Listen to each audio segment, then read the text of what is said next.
நஹ்மதுல்லாஹல் அலீம் வனுஸல்லி அலா ரசூலிஹில் கரீம். அம்மா பாத். அன்பான பெரியோர்களே, ஜமாத்தார்களே, அல்லாஹ்வின் கிருபையால் ஃபஜருடைய தொழுகையை இமாம் ஜமாஅத்தோடு தொழுதுவிட்டு குர்ஆனின் விளக்கங்களை தெரிந்து கொள்வதற்காக நாம் எல்லாம் அமர்ந்திருக்கிறோம். ரப்பு சுப்ஹானஹு வ தஆலா நம்முடைய எல்லா அமல்களையும் பரிபூர்ணமாக கபூல் செய்வானாக. ஆமீன்.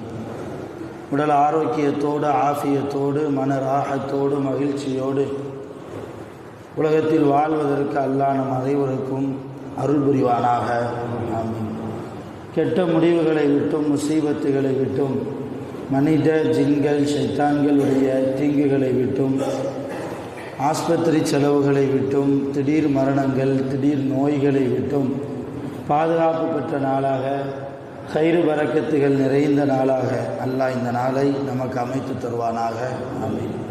சங்கையானவர்களே, இன்றைக்கு சூரத்துல் அலக் என்கிற இக்ரா பிஸ்மி ரப்பி கல்லதி ஹலக் என்கிற சூறாவை குறித்து தெரிந்து கொள்வதற்கு நாம் இருக்கிறோம். இந்த சூறாவில் முதலாவது இடம்பெற்றிருக்கிற சில வசனங்கள் குர்ஆனிலேயே முதலாக அருளப்பட்ட வசனங்கள். இக்ரா பிஸ்மி ரப்பி கல்லதி ஹலக். நபியே, அனைத்து படைப்புகளையும் படைத்த உங்கள் ரப்புடைய பெயரை கொண்டு நீங்கள் ஓதுங்கள், ஓதுவீராக என்று இந்த ஆயத்திற்கு அர்த்தம். இதுதான் முதலாக அருளப்பட்ட முதல் வசனம் இந்த ஆயத்து தான். எப்பொழுது இந்த வசனம் இறக்கப்பட்டது என்றால், நபி ஸல்லல்லாஹு அலைஹி வஸல்லம் அவர்களுக்கு 40 வயது தொடக்கத்தில் இருக்கிற போது கொஞ்சம் தனிமையை நாடி காபத்துல்லாவிற்குள் 360 சிலைகளை, விக்கிரகங்களை வைத்து மக்கத்து நாட்டாமைகள் எல்லாம் வணங்கி கொண்டிருந்தார்கள். இதை பிடிக்காத, சிலை வணக்கத்தின் மீது ஈடுபாடு இல்லாத நபி ஸல்லல்லாஹு அலைஹி வஸல்லம் தன்னுடைய ரப்பை தனிமையில் தியானம் செய்ய விரும்பினார்கள்.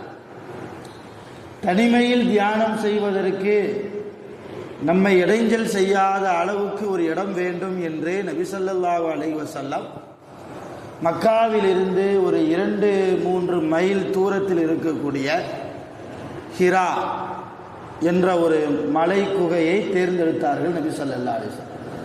இன்றைக்கும் அந்த குகை ஹஜ்ஜுக்கு போகக்கூடியவர்கள் அல்லது உம்ராவுக்கு போகக்கூடியவர்களுக்கு அந்த குகையெல்லாம் காண்பிப்பார்கள்.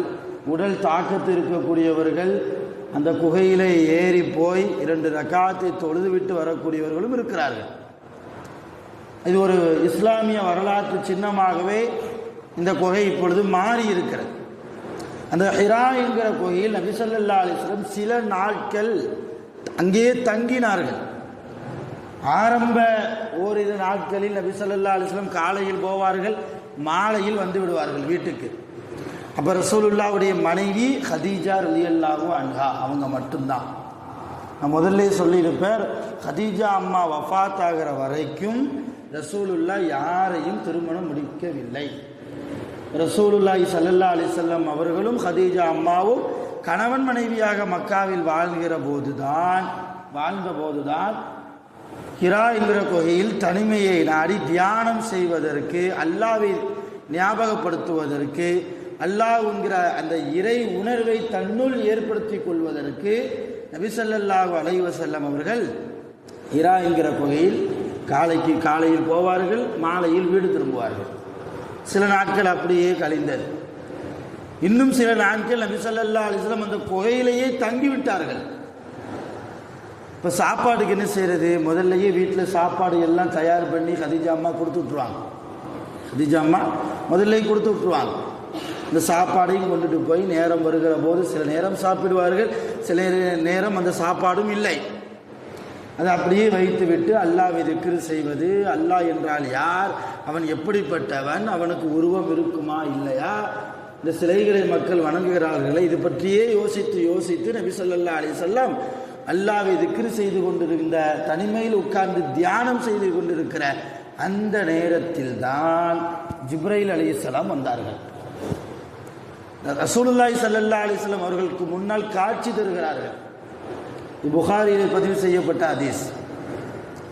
ரசூலுல்லாஹ் பயந்து போனார்கள். அதுவரைக்கும் பார்க்காத ஒரு உருவம், திடீரென்று இறக்கைகளோடு ஒரு மிகப்பெரிய தோற்றத்தில் ஒரு உயிரினம் வந்து இறங்குகிறது என்றால் ரசூலுல்லாஹ்வுக்கு தெரியல, இது யார் என்பது புரியல, விளங்கல. ரசூலுல்லாஹ் பயந்தார்கள். ஜிப்ரீல் சொன்னாங்க, நீங்கள் லா தஹாஃப், நபியே நீங்கள் பயப்பட வேண்டாம், அந்த நபியுன், நீங்கள் அல்லாஹ்வால் தேர்ந்தெடுக்கப்பட்ட நபியாக இருக்கிறீர்கள், தூதராக இருக்கிறீர்கள். அந்த ரசூல், நீங்கள் தூதராக இருக்கிறீர்கள், எனவே நீங்கள் பயப்பட வேண்டாம். அந்த நேரத்தில் தான் நீங்கள் பயப்பட வேண்டாம் என்று சொல்லிவிட்டு ஜிப்ரீல் அலைஹிஸ்ஸலாம் ரசூலுல்லாஹ்வை பார்த்து ஓதுனாங்க, இக்ரா பிஸ்மி ரப்பிக்கல்லதீ ஹலக். இந்த ஆயத்து தான், நபியே எல்லா படைப்புகளையும் உலகத்தில் படைத்த உங்கள் ரப்புடைய பெயரை கொண்டு நீங்கள் ஓதுங்கள். இப்போ ரசூல் என்ன சொன்னாங்க தெரியுமா, மா அன பிகாரி, எனக்கு ஓத தெரியாதேன்னாங்க. நான் ரசூல்லா உம்மி நபி இல்லையா, எழுத படிக்க தெரியாத நபி, எழுதுவதற்கு தெரியாது, பேசுவதற்கு தெரியாது, பார்த்து படிப்பதற்கு தெரியாது. இப்போ மா அனபி காரி, எனக்கு ஓத தெரியாது, என்னத்தை ஓதுறது. மறுபடியும் ஜிப்ரீல் அலைஹிஸ்ஸலாம் ரெண்டாவது முறை சொன்னாங்க, மா இக்ரா பிஸ்மி ரப்பிக்கல்லதீ ஹலக், ஓதுங்க, உங்கள் ரப்புடைய பெயரை சொல்லி ஓதுங்க. ரசூலுல்லாஹ் மறுபடியும் சொன்னாங்க, எனக்கு தெரியாது, லா அத்ரி, எனக்கு தெரியாது. அப்பொழுதுதான் மூன்றாவது தடவையும் இதே சொல்ல, மூன்றாவது தடவையும் ரசூலுல்லாஹ் மறுக்க, நான்காவது முறை சையதுனா ஜிப்ரீல் அலைஹிஸ்ஸலாத்து வஸ்ஸலாம் நபி ஸல்லல்லாஹு அலைஹி வஸல்லம் அவர்களை தன்னுடைய நெஞ்சில், அவர்கள் நெஞ்சில் படுகிற அளவுக்கு இறுக்கமாக கட்டி அணைத்தார்கள். கட்டி அணைத்து விட்டு பிறகு ஓதுங்கள் என்றார்கள். நபி ஸல்லல்லாஹு அலைஹி வஸல்லம் ஓதினார்கள், இக்ரா பிஸ்மி ரப்பிக்கல்லதீ ஹலக். ரசூலுல்லாஹ் ஓத ஆரம்பித்தார்கள். சொல்லிட்டு ஜிப்ரீல் அலைஹிஸ்ஸலாம் போயிட்டாங்க. ரசூலுல்லாஹ்க்கு இங்கே என்ன நடந்தது என்பது அவங்களுக்கு இன்னும் ஏற்றுக்கிடவே முடியலை. திடீர்னு அல்லாஹ்வை தியானம் செய்து கொண்டிருக்கிற, திக்ர் செய்து கொண்டிருக்கிற அந்த நேரத்தில் ஒருவர் வருகிறார், நான் தான் மலக்கு என்கிறார், என் பேர் ஜிப்ரீல் என்கிறார், நீங்கள் ரசூல் என்கிறார், இக்ரா பிஸ்மி ரப்பிக்கல்லதீ ஹலக் என்கிறார், என்னை கட்டி பிடிக்கிறார், நானும் என்னை அறியாமலேயே ஓதுகிறேன், இங்கே என்ன நடக்கிறது என்று புரியாமல் மிக உயரமான மலையிலிருந்து நபி ஸல்லல்லாஹு அலைஹி வஸல்லம் ஒரு மத்தியான நேரத்தில் ஓடி வருகிறார்கள். ஓடி வந்தாங்க, சும்மா நடந்துலாம் இல்லை, வேகமாக ஓடி வர்றாங்க. வந்து வீட்டுக்குள்ளே யார் இருக்கா, ஹதீஜா அம்மா. நேராக வீட்டுக்குள்ளே வந்து ரசூல் ஸல்லல்லாஹு அலைஹி வஸல்லம் ஹதீஜா அம்மாவை பார்த்து என்ன சொன்னாங்க தெரியுமா, வந்து நேராக பெட்டில் படுத்துட்டாங்க. ரசூலுல்லாஹ் கட்டிலில் படுத்துட்டாங்க. படுத்து ஜம்மிலூனி யா ஹதீஜா, ஜம்மிலூனி யா ஐயுகல் முஸம்மில், ஒரு சூறாவே இருக்கிறது. இந்த முஸம்மில் என்கிற வார்த்தை வந்து ஜம்மில் என்கிற வார்த்தை ரெண்டு ஒன்று தான். இப்போ ஜம்மிலூனி யா ஹதீஜா, ஹதீஜாவே எனக்கு போர்வை எடுத்து போத்து, எனக்கு ரொம்ப குளிருதுன்னாங்க. நீங்கள் யோசிங்க, சாதாரணமாக ஒரு மனிதர் மிக தூரத்திலிருந்து ஓடி வந்தால் அவருக்கு குளிருமா வேர்க்குமா? வேர்க்கத்தானே செய்யும். ஆனால் ரசூலுல்லாவுக்கு அப்படியே நேர் மாற்றம், குளிர்கிறது என்றால் நாமும் ரசூலுல்லாவும் ஒரே தரமா என்பதை யோசிக்கிறோம். இன்னைக்கு நிறைய பேர் சொல்றாங்களே, நபி ஸல்லல்லாஹு அலைஹி வஸல்லம் நம்மை போன்ற சாதாரண மனிதர் தான் என்று சொல்கிறார்களா இல்லையா? அதற்கு இது ஒரு உதாரணம். ரசூலுல்லாஹ் நம்மை போன்ற சாதாரண மனிதராக இல்லை என்பதற்கு இந்த சம்பவமே உதாரணம். ஒரு மனிதர் வேகமாக நடந்தார், மூச்சு வாங்கும், வேர்வை வடியும் இல்லையா, வெக்கையாக இருக்கும். கொஞ்சம் வெயில நடந்து வந்துட்டாலே பழைய சில ஃபேனை போட்டு உட்கார்றோம் இல்லையா, ரொம்ப வெக்கையா இருக்கு, புழுக்கமா இருக்கு என்பதற்காக. ஆனால் அவ்வளவு மக்கத்து வெயில் உங்களுக்கு சொல்லி தெரிய வேண்டியதில்லை. மக்காவிலும் மதீனாவிலும் வெயில் அடித்தாலும் பயங்கரமாக அடிக்கும், குளிர் வந்தாலும் மிக பயங்கரமாக குளிர் அடிக்கும். அவ்வளவு ஒரு சீதோசனை உள்ள ஒரு தேசம் மக்கத்து தேசம். கடுமையான வெயில் நேரத்தில் மலையிலிருந்து ஓடி வந்தார்கள்.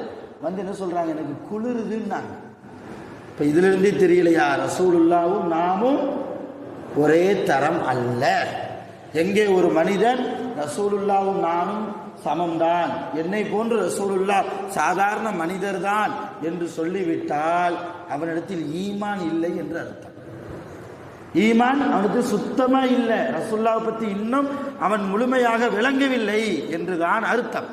அருமையான பெருமக்களே, அதுக்கப்புறம் தான் ரசூலுல்லாஹி ஸல்லல்லாஹு அலைஹி வஸல்லம் அவர்களுக்கு கதீஜா அம்மா போர்வை எடுத்து போத்தி விட்டாங்க. என்ன நடந்துச்சுன்னு கேட்டாங்க. ரசூலுல்லா நடந்ததெல்லாம் சொன்னாங்க. அப்படியா? இப்போ ஒரு மனைவி என்ன செஞ்சாங்க தெரியுமா? இன்ஷா அல்லாஹ் அதை நாம் பெண்கள் பயானில் பேசுவதற்காக இருக்கிறோம். ஆறுதல் கூறினார்கள். ஆறுதல் கூறி தன்னுடைய உறவுக்காரர் வரக்கத்து புனு நௌஃபல்னு ஒரு ஆள் இருந்தார். அவர் எல்லா வேதங்களையும் கரைத்து குடித்தவர்.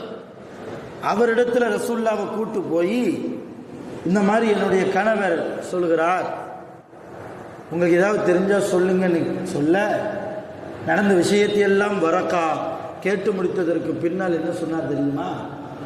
உங்களை இந்த மக்கா நாட்டாமைகள் எல்லாம் அடித்து விரட்டுகிற போது, இந்த மக்காவை விட்டும் அடித்து விரட்டுகிற போது நான் உயிரோடு இருக்க வேண்டுமே.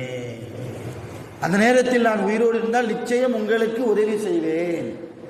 நீங்கள் உண்மையிலேயே நபிதான், அதில் உங்களுக்கு எந்த சந்தேகமும் வேண்டாம் என்று ரசூலுல்லாவுக்கு நீங்கள் நபிதான் என்கிற சந்தேகத்தை தெளிய வைத்தவர் வரக்கத்து புனு நௌஃபல் என்கிற ஒரு வேதத்தை கரைத்து குடித்த ஒரு நபர், கதீஜா அம்மாவுடைய உறவுக்காரர்.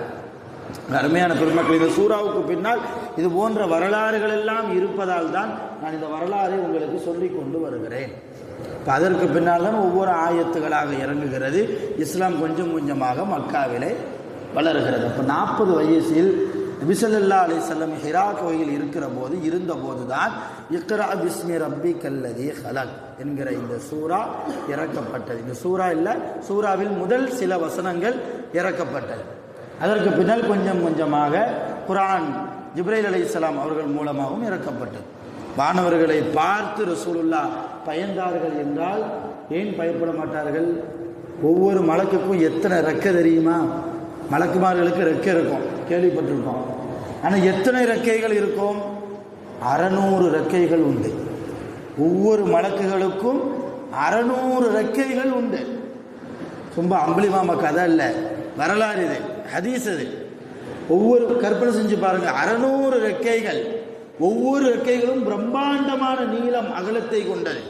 அப்படியானால் ஒரு மலக்கினுடைய உருவம் எந்த அளவு மிக பயங்கரமாக இருக்கும் என்பதை நாம் யோசித்து பார்க்க வேண்டும். அருமையான பெருமக்களை, தொடர்ந்து இந்த ஆயத்துகளுக்கு உண்டான வியாக்கியானங்களை, அர்த்தங்களை நாளை நாம் பார்ப்போம். ரப்பு சுப்ஹானஹு வ தஆலா குர்ஆனின்படி, ஹதீஸின்படி, சஹாபாக்களுடைய உன்னதமான வாழ்க்கையின்படி உலகத்தில் வாழ்வதற்கு நம் அனைவர்களுக்கும் அல்லாஹ் அருள் புரிவானாக. நோயில்லாத வாழ்க்கையை வாழ்ந்து யாருக்கும் தீங்கிழைக்காமல் உலகத்தில் வாழ்வதற்கு அல்லாஹ் அருள் செய்வானாக. நம்முடைய தொழிலிலும், நம்முடைய பரக்கத்திலும், நம்முடைய வியாபாரத்திலும், நம்முடைய கல்வியிலும் அல்லாஹ் அதிகமாக பரக்கத் செய்வானாக. நம்முடைய இபாதத்துகள் எல்லாம் அல்லாஹ் முழுமையாக ஏற்றுக்கொள்வானாக. ஆகிரு தஅவானா அல்ஹம்துலில்லாஹி ரப்பில் ஆலமீன். சுப்ஹானல்லாஹி வ பிஹம்திஹி, சுப்ஹானல்லாஹி வ பிஹம்திஹி, அஷ்ஹது அல்லா இலாஹா இல்லா அன்த, அஸ்தக்ஃபிருக வ அத்தூபு இலைக். ஆமீன். சுப்ஹான ரப்பிக ரப்பில் இஸ்ஸத்தி அம்மா யசிஃபூன், வஸ்ஸலாமு அலல் முர்ஸலீன், வல்ஹம்துலில்லாஹி ரப்பில் ஆலமீன். ஸல்லல்லாஹு அலா முஹம்மத் ஸல்லல்லாஹு அலைஹி வஸல்லம். ஸல்லல்லாஹு அலா முஹம்மத் ஸல்லல்லாஹு அலைஹி வஸல்லம். ஸல்லல்லாஹு அலா முஹம்மத்.